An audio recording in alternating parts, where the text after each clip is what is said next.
On the first day at Academy, the elders ran the resonance ceremony. Lycans used scent instinct to locate their fated student. Valedictorian and student council president Scarlett Ashcroft didn't even hesitate. She walked straight up and claimed the Frostwolf before anyone else could move. I was dead last in the student rankings. I got assigned a single silver-ranked Stonewolf. Then the glacial reckoning hit. Because I'd bonded with the Stonewolf, I shared its innate ability, cold resistance. Scarlett's Frostwolf never had the chance to grow. His bloodline never awoke. On day one of the reckoning, he froze to death. That wasn't the worst part. Fueled by jealousy, Scarlett rallied the others and jumped at me. They killed my Stonewolf. Then they roasted steaks right in front of me, laughing while they ate. I was so overwhelmed with grief I died. When I opened my eyes again, I was back to the day of the resonance ceremony. As the lowest ranked student at Academy, I was always picked last. Sure enough, the only Lycan remaining was the Stonewolf. I was reaching for him when Scarlett suddenly shouted from across the room. She sprinted over, clutching a small Frostwolf pup, and shoved him into my arms without a word. You take the Frostwolf, I want the Stonewolf. The room went quiet. Even Elder Whitmore, our homeroom elder, frowned. Everyone knew the Frostwolf pup carried the purest bloodline of any Lycan in this batch. His ancient lineage concentration was 80%. The Stonewolf's was barely 20, considered low rank by any standard. Elder Whitmore leaned forward. Scarlett, choosing your bebonded Lycan isn't something to take lightly. This determines your ceiling for the rest of your life. Scarlett bit her lip. She looked up with wide, glistening eyes.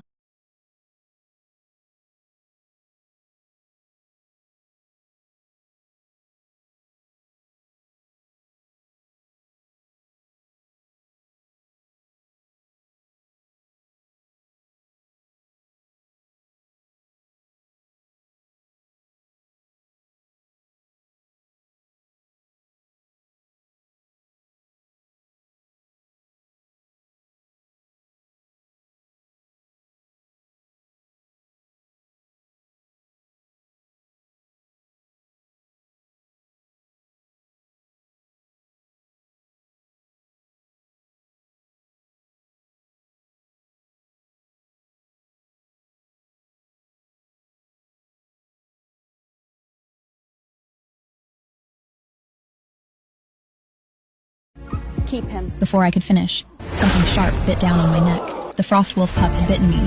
A bead of blood welled up from the wound. Then he pressed his tiny tongue against my skin and licked it clean. The Frostwolf initiated a mate mark with me. Frost crystal markings surfaced on my wrist the moment his teeth touched skin. They settled fast, clean, perfectly shaped, like they'd always been there, like my body had been waiting for them. What the room witnessed was not just an unsanctioned bond. It was a Frostwolf branding a mark of fate onto an Omega-class student. A ripple of noise spread through the room. So Salima wasn't being noble after all. She played both sides. She said she didn't want the Frostwolf, but she went and got mate marked the second she got the chance. She was just scared Scarlett would take him back. Never seen someone play both sides that hard before. After the mate mark locked in, the white wolf pup went drowsy and fell asleep in my arms. I sat there, listening to the whispers, and feeling my face go red.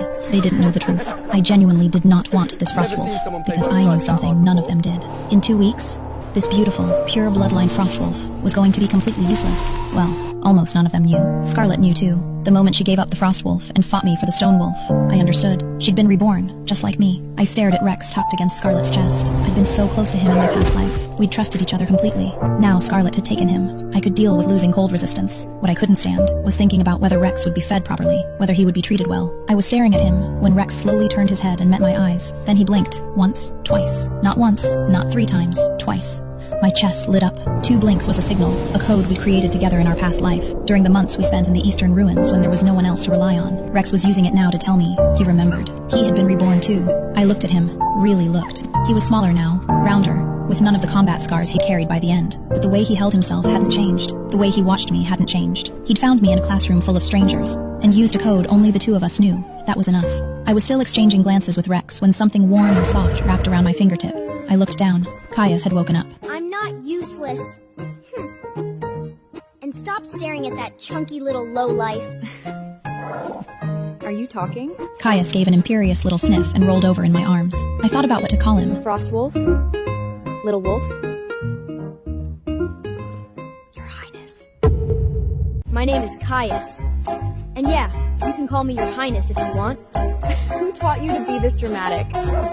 Up front, Elder Whitmore was explaining resonance ceremony bonding mechanics on the board. Most bonds were initiated by students, since lichens were naturally proud creatures. Young lichens were gentler than adults, but it was still extremely rare for a lichen to seek out a bond on its own. Everyone began attempting their bond formations. Everyone except me, since I'd already been forcibly claimed. Caius, why did you bond with me? I didn't like that other girl. Ugh, she smells. Scarlett is literally the most popular student at school. Half the guys here would say she smells amazing. Those guys are blind. They can't see the rot underneath. And me? You're fine. You're Caius. I started scratching under Caius's chin while the class droned on. Frostwolf fur had a reputation, and it delivered. Impossibly soft, dense like a cloud. I scratched his ears, squeezed his belly, and eventually couldn't help reaching for his tail. They say you should never touch a lichen's tail, but Caius was young, so the usual rules didn't apply. Stop it! What is wrong with you? It sounded exactly like someone who'd just been caught off guard, and was deeply, mortifyingly flustered. I pulled my hand back, keeping my expression neutral. Calm down. You got a very active imagination. Caius's eyes welled up immediately. He snapped his head away and refused to look at me. Across the room, Scarlett successfully completed her bond formation. A flash of pleasure crossed her face. She directed it toward Rex. The formation activated, spinning fast around Rex. Inside the light, Rex quietly reached out and made 2 small adjustments to the structure. The standard equal bond shifted, without a sound, into a master-servant bond. Rex was the master. Scarlett was the servant. Not that Scarlett would ever know. The formation read clean from the outside. Nothing to flag, nothing to question. Rex had simply ensured that every order Scarlett gave him was one he was choosing to follow. The moment he decided otherwise, the bond would answer to him, not her. For now, he would play the loyal lichen. It was easier that way. It was a technique we'd discovered together in a ruin, years ago in another life. Rex was now using it to put a leash on Scarlett. Rex caught my eye across the room, satisfied, proud of himself. Under the table, I gave him a thumbs up. You are so manipulative. Caius muttered into my ribs. I was pinching his soft, borderline boneless little cheek. How? You touched my tail and then stared at that chunky little lowlife for 5 whole minutes. You were making eyes at him. Caius's voice escalated toward genuine grievance. I added another item to my mental description of him, prone to completely unhinged jealousy. After class ended, Elder Whitmore handed out progression supplies, 1 week's worth per student. I kept a single moon core for myself. I fed everything else to Caius. 19 cores. Caius crunched through them like chips. We hadn't even left the room. The class watched in disbelief. Is she serious? All of it. That's a week's worth of bloodline resources, and she just fed all of it to the lichen. Did she even listen? Lichens have slow growth cycles. You're not supposed to rush them. The moon core is supposed to be for her own bloodline rank progression. The Frostwolf bonded with her for nothing. Even Elder Whitmore sighed. Some of you should note, Moon Core applications are limited. The Academy won't give you more if you waste them. I smiled pleasantly. I know.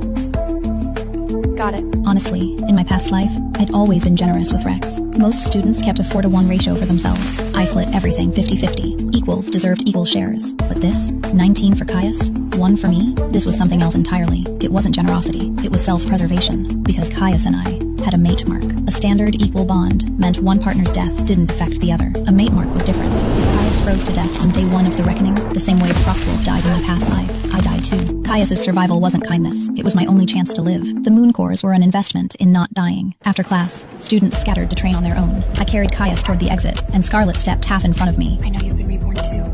This time, the cold resistance belongs to me. Then I hope you enjoy it. You and your useless little lion man can look forward to freezing on day 1. I gave you a chance to be useful to me.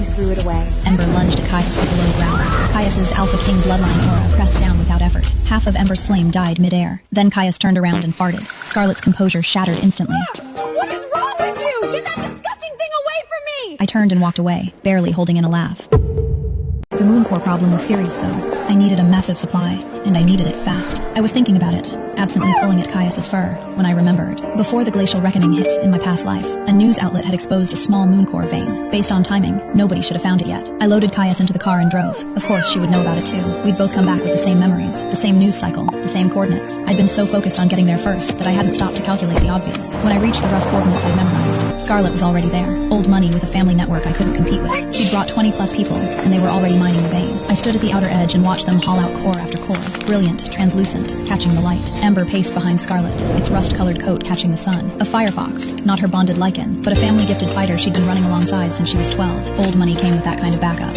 One of its ears kept flicking. Small thing. I covered Caius's eyes. Low-quality cores here. Let's go find something better. I started walking away. Then, from somewhere inside my head, a voice crackled to life. Sis, is that you? Rex? You can do telepathy now?